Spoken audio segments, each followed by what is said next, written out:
Tonight, we're very fortunate to have from the University of Montana a master's student and also Glacier National Park wildlife technician, Holli Holmes, to tell us about a large collaborative effort to use non-invasive survey methods for studying Harlequin ducks. Holli, you want to come on up? There you are. All right. Well, yeah, thanks so much for joining us tonight. Looking forward to your presentation.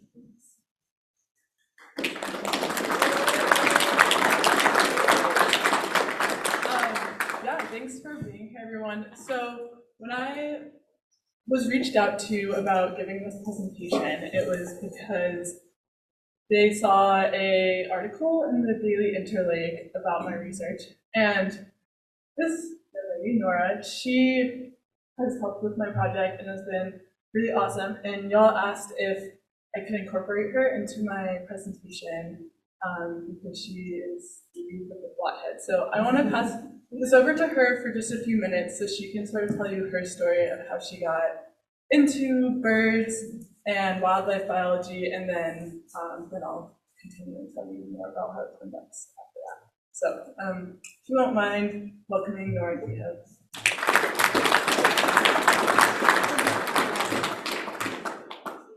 Okay, hi everyone. Like Holly said, I'm Nora Kehoe, and this year I'm a senior at Big Fork High School. And in the fall, I will also be attending the University of Montana for wildlife biology. So first, I just wanted to say thank you to Holly and Lisa Bate and Barb Lancaster, and also the Audubon in general for inviting me to do this with you all. I'm so excited to be here. So my passion for wildlife comes from my mom, actually. She was the fuel to my flame. And she taught me a lot of what I know and what I care about now. And so after COVID, Hans Bodenhammer, or Mr. B, which some of you may know, invited me to join Cave Club and his GIS computer class. And because of him, I have had so many exciting and amazing opportunities. And so through the club, I have surveyed and worked in 16 caves around Montana, and I have also written bat reports that were sent off and archived by Dan Bakken, which is the head zoologist at the Montana Natural Heritage Program. And so Mr. B saw my passion for this, and he thought that it would be a great idea to invite me to join the internship. And so after weeks of anticipation and applying and chronically checking my email every day, I finally got a call from Lisa Bate. And my heart pretty much skipped a beat when she told me that I got the internship. I was so excited. And showing up on the first day definitely was a little intimidating, but I was greeted with a warm welcome from everyone, and everyone was so kind and inviting to me. And so to give a little context on my internship, I worked at a map station in West Glacier, and we're very fortunate to have a map station, which also stands for Monitoring Avian Productivity and Survivorship. And so this gave me the opportunity to work on a continent-wide effort to survey birds during the summer breeding months. Here I trained on songbird removal for mist nets, data collection, how to ban birds, and my identification is definitely getting there. Because of my internship, I was able to meet some amazing people, one of which was Holly, again, who is the reason that I'm here. And because of my dedication to the internship, Holly invited me on the Harlequin research project to do a survey on Upper McDonald Creek, where she texted me and I pretty much screamed. I was so excited when she texted me. I'm pretty sure I sent a text to my mom and I was like, I can't believe this is happening. So on the first day, I met up with the team, which included Lisa Bate, Holly, and Barb Lancaster, who would be my partner for the next 3 days. Everyone was so excited to have me joining the team. And I'm pretty sure Barb might have shed a tear when I told her that I hadn't seen a Harlequin duck before. Or walked the river.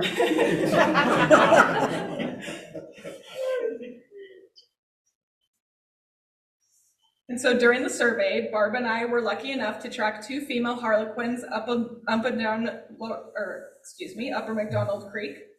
We even saw a few dippers, but the real star of the show, the Harlequin ducks, were just amazing. I was blown away when I was able to see them bobbing in and out of the water and searching for food. And so I even got to use environmental DNA, which Holly will be able to tell you all about. And this opportunity was one that I definitely will never forget, and it will, again, open up so many new doors and give me so many new experiences. This project is a huge step forward for research tools to monitor avian species, especially the elusive Harlequin duck. And all of these experiences have shown me the weight of the future in conservation and wildlife work. From removing graffiti in caves and monitoring bats for white nose syndrome to protecting the avian habitat and breeding grounds. We are so lucky to live in a place like the Flathead Valley and have Glacier National Park right out our backyard. It's up to us, and me and the younger generation, to help protect what we love. My future in wildlife biology is exciting, but nonetheless will be challenging. My goal is to create an opportunity for my fellow peers to get just as excited as I am for this work. I think everyone should be able to have the chance to experience our amazing natural world. And I wish everyone would also be able to have such amazing mentors and role models as Holly and Lisa have been for me.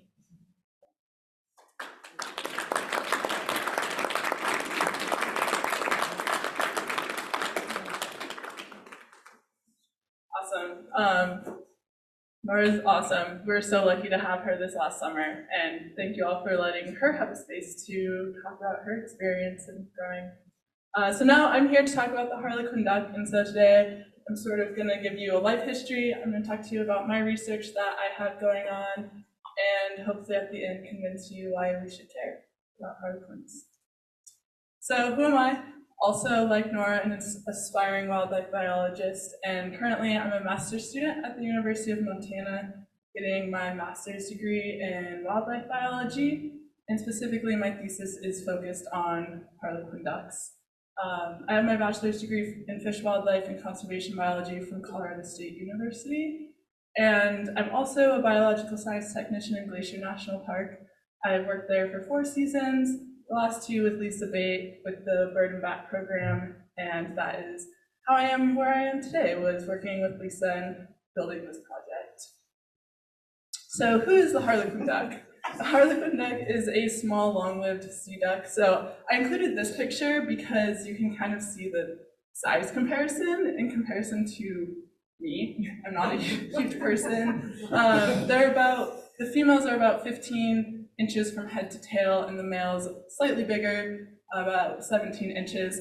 They're also long-lived, so the oldest Harlequin duck was recorded at 20 years and 9 months old, and this was a duck that was banded in Alberta and was seen in 1995, and it was seen off the coast of British Columbia in 2014. And so we know that they can live at least 20 years old, maybe longer. And so yeah. So the Harlequin, how they get their name? They get their name from the Harlequin character, which comes from 17th century passion plays in France. And it's characterized by this burgundy and black coloration, but we still see this character throughout pop culture even today with like Harley Quinn, but you can kind of see the coloration. It's this burgundy and black, and they're distinguished by the slate blue and also these and the white spots on their face is how you can distinguish them. And these are the males. The males are the more charismatic, colorful ones. My research was mostly focusing on the females, and so there'll be plenty of pictures of them, but the name of the Harlequin comes from the coloration of the males. So also, they're sometimes called a sea mouse. They're not as noisy here in Montana when we see them on their breeding ground. On their wintering ground out in the ocean, they make distinctly like squeaks and can be really loud, so people call them a sea mouse. They're also like your most hardcore raft friend. They're just immensely strong swimmers. They swim and occupy this niche that really no other bird can, because they occupy this fast-moving whitewater stream and can forage on invertebrates and food source that no other species is really strong enough to occupy. They can dive up to 70 feet and hold their breath for 45 seconds. And this is something that we've seen in surveys where if you startle them, they might just disappear and you don't see them again. They just swim underneath Also from studies that have been done by museums with different specimens that have come up, they have found that Harlequin ducks have more broken bones than any other species. And the adults often live with multiple heel fractures. This is why I like to say they're like your most hardcore rat friend, because they're just intense. And then a life history trait about them that's pretty important for my specific study is that they're more strictly confined to running water than any other waterfowl species in the northern hemisphere. And this is a really unique life history trait because most of the time waterfowl, we can think about seeing them on lakes or still water, where these guys are confined to moving water. So that's rivers and streams and creeks. So where do these guys live? So there's two populations of Harlequin ducks in the world. There's a smaller population in the Atlantic, and there's a larger population in the Pacific. And they spend 8 months of their year on the wintering ground, which is along the coast of the Arctic and subarctic. They do come down into Oregon, which is not technically the Arctic or subarctic, but majority of their range is in the Arctic, so I typically see them labeled as an Arctic subarctic seabird. And then they have a really interesting migration because they migrate east to west instead of north to south. So most birds migrate north to south, but they come east to west and come in to breed on these fast-moving whitewater streams in the mountains. So just a brief life history to talk about their whole life before I really focus in on their breeding history. So like I said, they winter and spend the spring along the coastal shorelines, and they congregate in these large groups. And then in the spring is when they form their courtships. And so these birds are long-term monogamous, meaning once they bond with a partner, they will spend their life with that partner. In Glacier, we've documented a male who we think has lost his female, and he comes back to the same stream year after year looking for that female and hasn't really bonded with anyone else. These pairships, like I said, are formed in the spring when you'll see the displays, which are these birds rushing at each other. I have not seen them, but I hope to see them on spring break next week, so we'll see. So then, before they're getting ready to migrate back, in the spring, there's always this large herring gathering, which is a small fish, and they come and they spawn in the eelgrass beds by the many thousands. And this is about a month-long period, so the herring lay eggs for 2 weeks, and then the eggs take 2 weeks to hatch. So that gives Harlequin ducks and other sea life and other birds about a month to just forage on this really abundant food source and just get all the energy they need for their migration. And then they migrate to their breeding streams on these pristine whitewater mountain streams.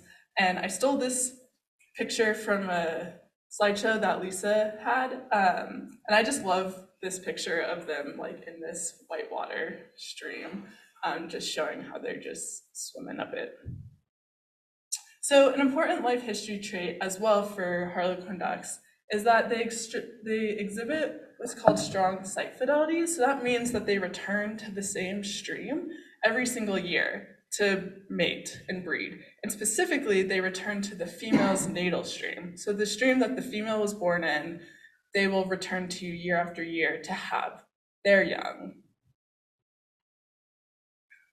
And so when we're looking at the mating season, we can kind of break it into these 3 time periods. So the first time period is in May when they arrive. So the males and the females arrive and they hang out for a month and they mate. And then the next time period is when the females go to incubate the eggs. The males will leave and they'll head back to the coast.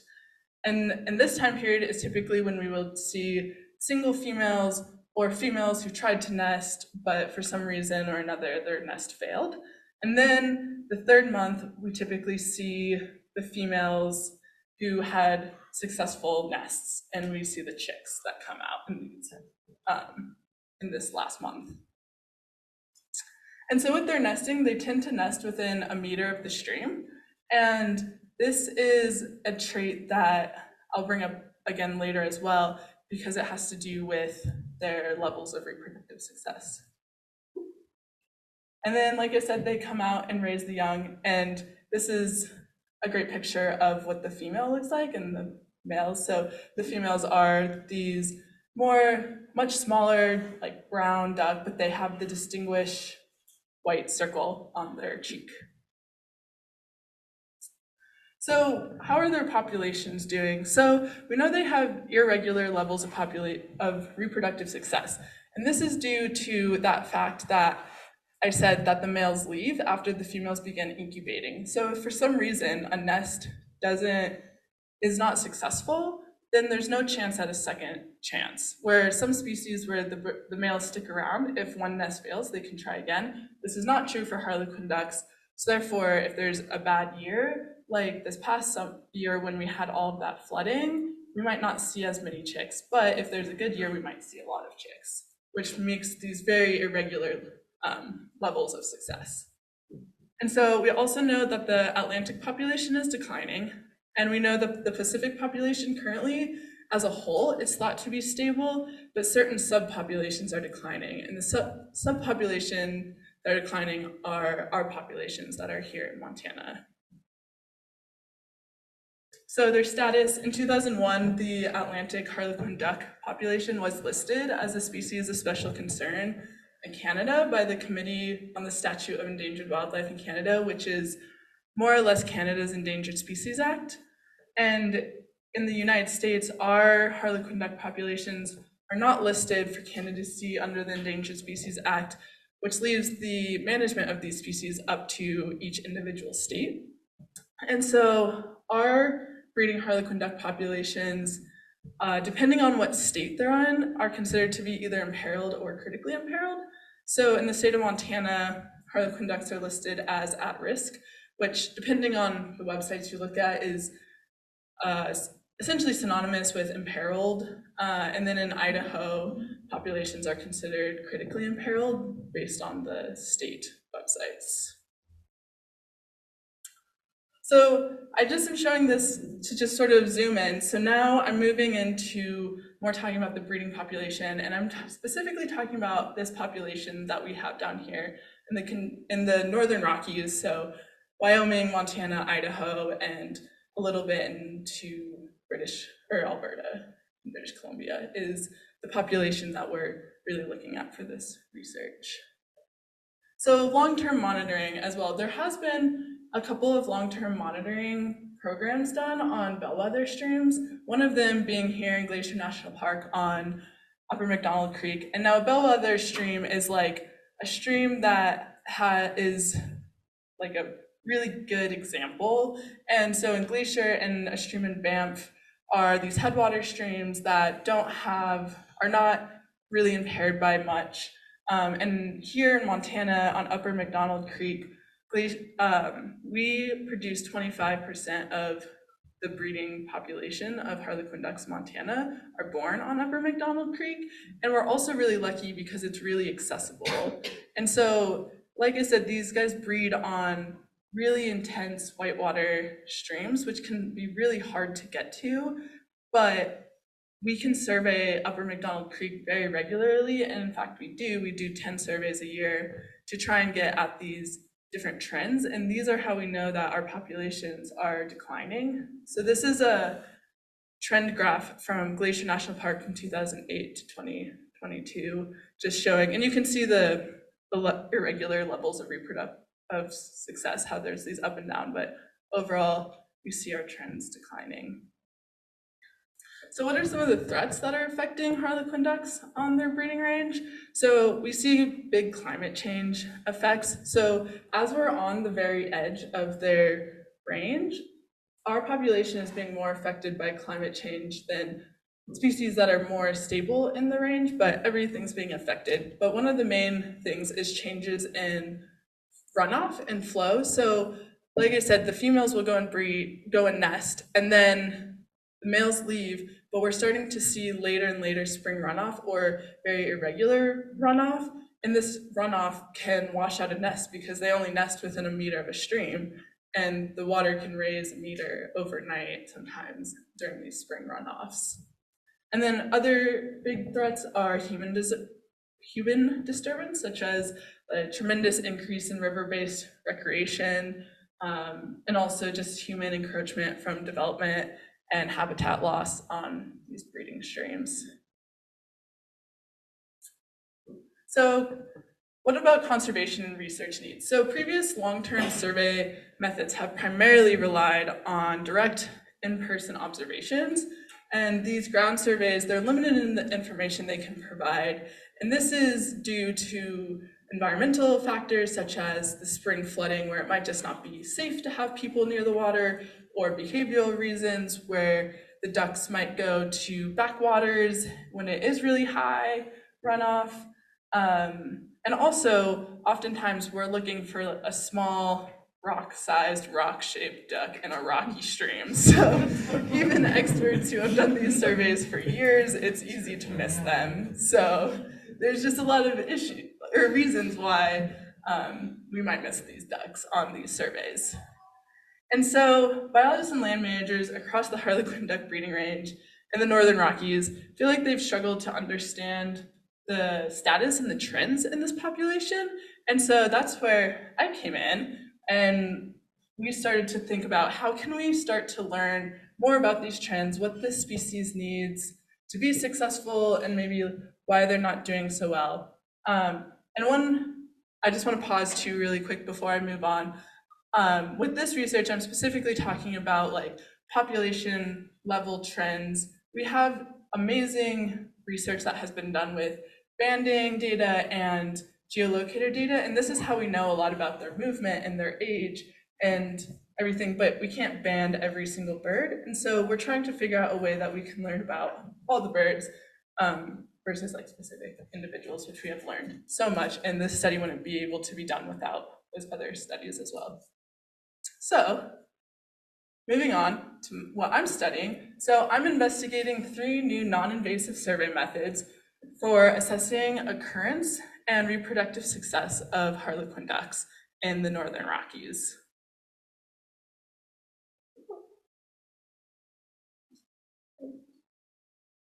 Cool.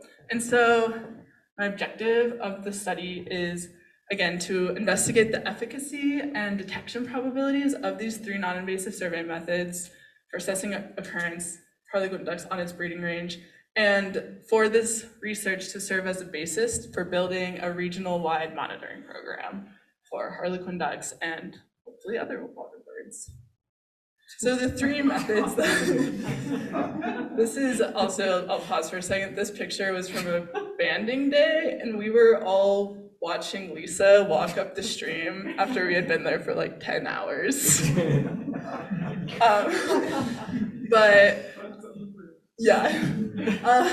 So our methods are environmental DNA, game cameras, and ground-based foot surveys. And I'll talk about each method in just a second. So sort of what the general layout of these surveys look like, and this is the field survey, is we chose 10 streams, and each of our streams was surveyed 2 times. And on each survey was 3 consecutive days back to back. And on all 3 days, we did a ground-based foot survey. On day 2, we collected environmental DNA samples. And on day 3, we either placed cameras if it was the first survey or took them down. It was our second survey. And so how did we choose the survey timing? It would have been really great if we could have surveyed when the males were there, but unfortunately that's also when the water is the highest and not always the safest. And some of the streams that we were surveying are not even accessible yet at that point. And so we decided to hone in on those second 2 parts of their breeding time that I talked about. And so the first was when we would expect to see either the single females or the females that did not reproduce, or just like the baby chicks, like they're very, very young. And the survey 2 was done 3 weeks later, and this was when we would expect to see bigger chicks and more successful broods. And how we chose these dates was based off a set of criteria. One was elevation, because we know that elevation affects the phenology. And then also we used the historical knowledge of biologists and land managers who know these systems and streams really well, and then also observations recorded in the Montana Natural Heritage database, which is an amazing resource for finding out information and old survey information. And so that's how we chose the timing of these surveys. And these are the streams that we selected. So they're all over, really. We have Boulder River, which is down here in the Yellowstone ecosystem. We have one stream in Idaho, Marble Creek, and Rock Creek out in the Kootenai. And then on the Rocky Mountain front, we had South Fork of the Sun River and the North Fork of the Teton River. In the Flathead National Forest, we had Spotted Bear and Trail Creek. And then in Glacier National Park, we had Upper McDonald Creek, Nyack Creek, and Waterton River were our selected sites. And I should say that we surveyed all of these streams last summer, and we'll be surveying these same streams again this upcoming summer as well. So what were the ground-based surveys? So this is historically the way that we've always done it, and except not 3 days in a row typically. So what we did were we were doing 3 days in a row, we were doing a ground-based survey, and this was where we had 2 people walking upstream looking for Harlequin ducks, and when necessary, they might leapfrog around. So if for some reason they're disturbing a wildlife or the water's just not safe to be in, one person would stay while the other person jumps around in the woods, and then they'd meet back up. And the reason why we're doing 3 ground-based foot surveys in a row is because this is giving us repeated observations. And to do that, we're hoping to put, if we were to do one ground-based survey on any given day, have a better idea of what the detection probability is of detecting Harlequin ducks if we only had the chance to survey one stream one time. And hopefully this will help us put some of our historical data into a context of maybe there were ducks here, but we just didn't detect them because we only could survey that stream one time. So trying to kind of put some of our older data into a new framework is what we're doing here.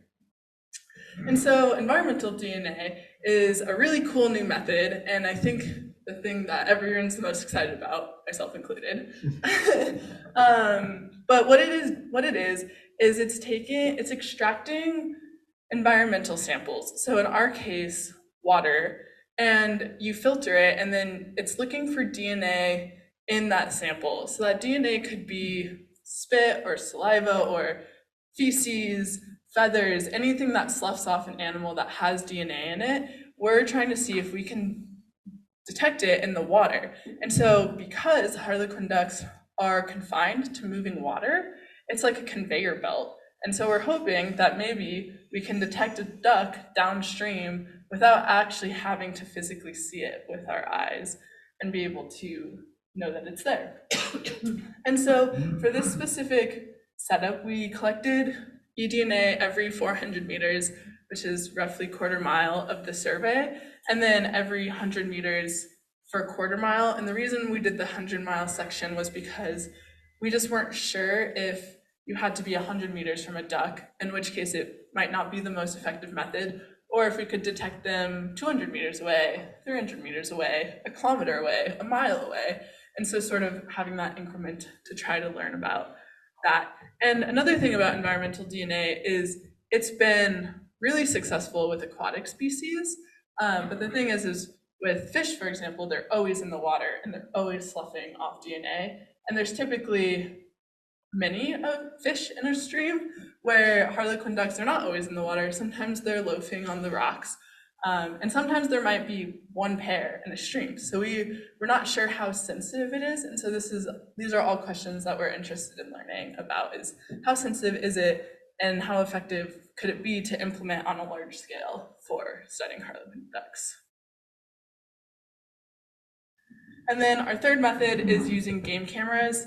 So from a study done with geolocators in 2012, we learned a lot about their behavior, and we learned that they typically spend a day within about a mile stretch of a stream where they forage downstream and then they fly back upstream for about a mile. And so using what we know about this, we thought, well, maybe we could place game cameras and detect them using cameras. And so we decided to put 2 cameras every river mile of our stream sections.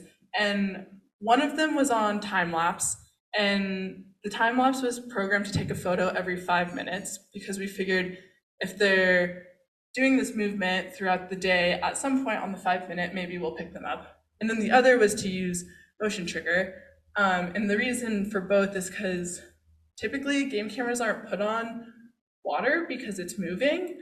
And so we just weren't sure if we could detect them with motion trigger or if one windy day would come through and the whole camera would get filled up with photos. So we decided to do both, and we put a bunch of cameras out there. And then some of the other variables that we were just thinking about, mostly related to eDNA, was the stream flow, because we were wondering if a stream is moving really fast, maybe it's not great for eDNA because it's just getting washed out too fast. And also turbidity, which is like how clear the water is. This was a picture I took on one of my surveys where overnight it became super turbid, and all of a sudden, like, we couldn't take any eDNA samples because it was just clogging with dirt really fast. And so those were some variables that we were wondering if there's like a limit on how turbid it could be to use eDNA. So this is my first semester of grad school. I'm still working through a lot of the results at the more statistical level, but I have some really exciting preliminary results. And so that's what I'm going to share with you all today, some of these results. First, I want to say that this could not be done without a tremendous amount of effort and support. So we have support for this last summer, and for this upcoming summer, we're really hoping to just hit the ground really hard, because if we can collect a lot of DNA or a lot of information, then we're hoping we'll be able to scale it back to what is actually reasonable to do over a long-term survey effort. So just this last summer, we had 53 people doing surveys. 19 out of surveys were done on 10 streams for a total of 63 days surveyed and 1,123 and a half hours. So it was a big survey effort, and I'm super lucky and super grateful to have such amazing support for this project. And hopefully with this survey effort, we'll be able to refine a method that doesn't require 53 people every single summer. And so our ground-based foot survey results. So we detected Harlequin ducks on 7 of our 10 streams during at least one of the surveys. And this was really great because last spring, as many of you might remember, we had crazy flooding all through Montana. And so I was really worried that there was going to be no ducks because all their nests were going to be washed out, but that was not the case, which was really exciting to see that we were still able to detect harlequins. Numbers were low, but there were some successful broods, and we detected them on 7 of our 10 streams. Now the eDNA results, these were super exciting. So in total, we took 341 samples, and 190 of them were positive. So about 55% of our results came back positive. And of those, every single one of our 10 streams had positive Harlequin duck eDNA in them. So that's including the 3 streams that we did not see ducks on any of the 6 days that we surveyed, but they still got eDNA on them. And talking to the people at the National Genomics Lab who run this, they have told me that there's a pretty low chance of having a false positive. So they feel pretty confident that if it was Harlequin duck DNA, that they correctly identified it, which was really exciting. And so these are some maps that I made. I'm just going to share this one. This is from Upper McDonald Creek, kind of showing what these look like. So the triangle is where Harlequin duck was detected on a foot survey, so by eye, and then the X's are eDNA that did not have Harlequin ducks, and the red are eDNA that did have Harlequin ducks. So we can start to see kind of these trends where Harlequin ducks, and this one was actually a survey that Jake did where they didn't see Harlequin ducks until the third day, but we detected them downstream. And again, this is preliminary, and just from the foot survey results, we can see that we clearly miss Harlequin ducks and they might still be there. So we're learning a lot about not always trusting our eyes and learning about other things as well. And so the game camera results, I'm still working through the game cameras, and that's because there were 106 cameras deployed with 230 trap knives for a total of 1,453,423 photos. So that's a lot. I'm still going through them. So I don't have any great results for that yet, but I do have a few photos to share. One of them here, this is a photo of a brood loafing on this rock. This was taken in the Nyack. Here we have a brood surfing this wake in Rock Creek out in the Kootenai. And then this one there was a series of photos of this one foraging, and you can see it's got something in her mouth. And so that was pretty exciting. This was on Upper McDonald Creek. And so yeah, still working through camera photos, but hopefully we'll have better results soon. I know I keep saying that, but there's a lot of them, so. Need some insomniacs to help you go through the photos. Yeah, you're right. So if I haven't convinced you already, I just want to say, like, why should we care about this study or Harlequin ducks? One, they're beautiful and they have cultural value in stories and pop culture and even art that we see them. They also have economic value as they bring birders in from all over to come and try to see one of these birds. There's also economic value in people who are into hunting and want to try to hunt them as well. They provide this link between different habitats, and I think that often gets forgotten, where we think of them as we think of the ocean and the saltwater habitat as very different than our mountain freshwater streams, but they are all connected. All of these really pristine, beautiful habitats are connected, and I think they're a really good way to connect these things. And then also they exhibit similar life histories to other species of concerned water birds. And I think if we can learn how to study these, it might open the door to studying and conservation for a lot of other water birds like great blue herons or American dippers, or these other birds that we can't or don't know a lot about because they are on these really challenging habitats to be part of. So with that, I wanted to say special thanks to all of our collaborators. There's so many. I couldn't list them all, but these are a few of them: Glacier, Montana Fish, Wildlife and Parks, the Forest Service, Idaho Fish and Game, the Montana Natural Heritage Program, Montana Audubon, University of Montana, all the volunteers, everybody. And with that, is there any questions?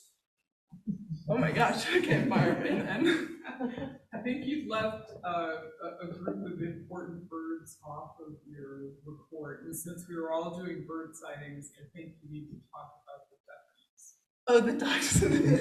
Oh, yeah. This is very high tech. This was extremely high tech. So, as research often is, we are on a budget. So, to measure stream flow, we're doing the float method, and we have little rubber duckies that we're like dropping 10 meters upstream and like timing how fast they get to us, and then figuring out it's very scientific, but we're doing our very best. Yeah. If we see a harlequin this spring, we want to know. Yes, that would be awesome. Yeah. Long range, is there any promise for doing some, in the DNA stuff, doing frequency of repeat DNA on individual birds to get some sort of population? Yeah, that's a great question. So currently eDNA we can just learn about occupancy with it. It's like they're present or not. It's unfortunately not like a 23andMe Harlequin duck. So you can't tell if it's the same Harlequin duck in different samples. You can just tell that there is Harlequin duck, but that is something that I've been talking a lot about with my advisors at the university, is trying to figure out if we can use a combination of these methods and also what we know about their behavior to create some sort of abundance model. We're not sure if we'll be able to do that, but it's something that we're discussing and trying to figure out, because we just want to feel really confident if we're going to do it, because the stakes are really high, for estimating abundance.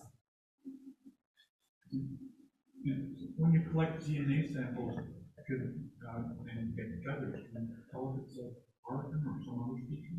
So the DNA samples are just water samples. So we're not actually getting feathers or anything. We're just filtering water and through like a filter, and then it's looking for DNA that was collected on that filter. And so through the DNA on the filter, the genomics lab has assayed the Harlequin genome, and they've also assayed a couple other similar species, and apparently their genetics are pretty different, so they're able to look for them. Yeah. Yeah. You mentioned that Harlequins migrate east to west, not north to south. Yeah. Is there research on how that started? Like, why did they start going a different direction than all the other birds are? Also, are they experiencing the same seasonal changes as most north to south migratory birds? As the climate changes and it gets warmer further north, are their migration patterns changing at all? Yeah, that's a really good question. I don't know the answer to the first part. I don't know if, do you know? I think we just hypothesized that they just started moving inland to access some really rich foraging resources and just started going further, and they can access a foraging resource that no other species can. They really are a whitewater specialist. Nothing else can be on the bottom of a stream in rapids, gleaning caddisfly larvae and little snails and things like that. So somehow over the millennia, they just learned to move further east from the Pacific coast. Yeah. And we're on the eastern end or eastern edge of their range. Their range, yeah. And then for the second part of your question, I would say, like, yes, they are being affected by like the changes in phenology. And so something that we learned from the 2012 study was they nest within a meter of the stream, but that could be up on a cliff. It's still just a meter as it goes. So potentially the ducks that are surviving, if the runoff is happening later and later, more irregular, those might be the ones that are being selected for over time. We can't say for sure, but especially being at the extent of their range, they're definitely affected by climate change and different changes in phenology. So forgive me if you already said this, but for the eDNA, is that specific down to the species or down to the individual? Down to the species. Okay. Yeah. I wonder if it might ever get down to the individual. Yeah, that would be amazing because we could get more. Well, maybe talk a little bit what we just learned over in Helena about what was it? We can look at something in the eDNA results that might give us some relative indication of abundance. Yeah, so I forgot what it's called, but essentially the genomics lab, they can give me results, and I'm working with them right now, where on a sample, they can tell me how much eDNA was on it. So they could say, like, this sample had 10,000 Harlequin duck eDNA samples, and then maybe the next one downstream had 2,000, and then the next one downstream. So we might be able to get at like the degradation of eDNA and maybe somehow be able to make, or like, yeah, so we might be able to get at like the degradation, which I think could open up a lot of really interesting questions of, can we get at abundance if we're seeing a lot of eDNA here and then not again until farther up? Are those different broods? I don't know. So But we're also hoping that the cameras excuse me if I'm jumping in. Yeah, no, That the cameras might give us some indication of abundance also. totally. So like That's what combining the Holly's two. job is to Yeah, figure it out. combining the two. Do you want to talk about the AI analysis of the pictures? Cameras. Yeah, so I guess that's a good point. So working through these cameras, I've been working with this person who runs a AI, which is an what is AI stand for? Artificial intelligence. And essentially he ran my photos through his AI and sent me back a file that hopefully is gonna help me sort these photos that's like, these are just empty stream photos, and these photos have ducks or something in them. The trick right now is trying to figure out, because typically this AI is used on large mammals, and so we're trying to figure out if it will work on like a small rock-sized, rock-shaped, rock-colored duck in a rocky stream. So that's the trick right now. But yeah, we'll go you and then over to you. So just curious, where are survey sites on the water from the river? How far from Audubon? Yeah, so it's starting in going into Kootenai Lakes. So that whole stretch, yeah. Did you have a question? Yeah, can you tell, like, if the sample came from like 5 miles up and then came and split and followed the water? Yeah, so or if it was actually right there?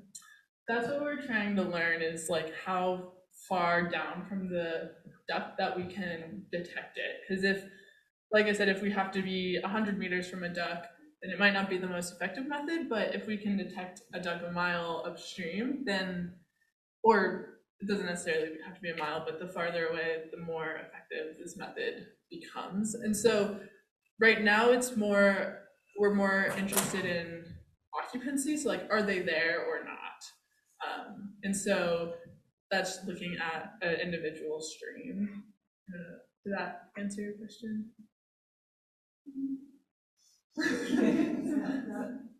That was kind of my question too. How long does the DNA last in the water? Or how, I mean, I'm thinking of the stream. Right. Going up. That's something we're trying to learn about, is like, how long does it last? Because like, if we take a DNA sample, was that bird in the stream that same day, or does it last a couple days? We're not sure. And so we're hoping to learn that as one of the many things we're trying to learn. Study. Other questions? Yeah. What's the primary species, if any, on like nest predation?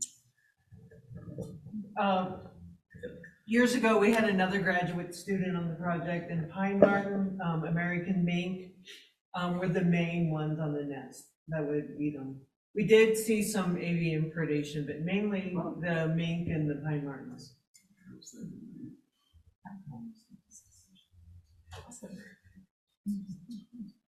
Any more questions for Holly?